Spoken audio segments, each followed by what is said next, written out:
នៅថ្ងៃនេះយើងនឹងមកបន្តមេរៀនយើងជាមួយគ្នាដែលពាក់ព័ន្ធជាមួយនឹងគ្រឿងទេស sauces sauces យើងបកប្រែថាទឹកជ្រលក់ជាធម្មតាពាក្យថាទឹកជ្រលក់គឺយើងគ្រាន់តែនិយាយថា sauce មូលហេតុដែលយើងថែម s នៅកន្លែងនេះដោយសារតែរូបភាពយើងគឺពាក់ព័ន្ធជាមួយនឹងទឹកជ្រលក់ដែលយើងមានរសជាតិច្រើនដូច្នេះហើយយើងត្រូវការថែម s នៅពីក្រោយ e ហើយឧទាហរណ៍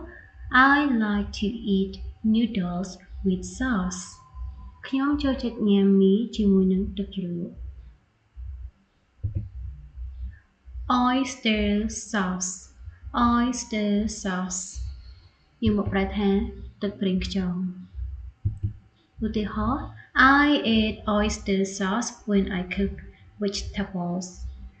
ខ្ញុំដាក់បន្ថែមទឹកប្រេងខ្យងនៅពេលដែលខ្ញុំចម្អិនជាមួយនឹងម្ហូបឬក៏ចម្អិនជាមួយនឹងបន្លែ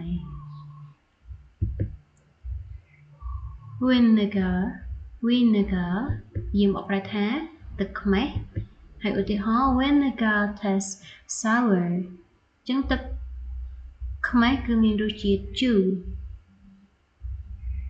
អរគុណយើងនឹងជួបគ្នានៅវីដេអូក្រោយ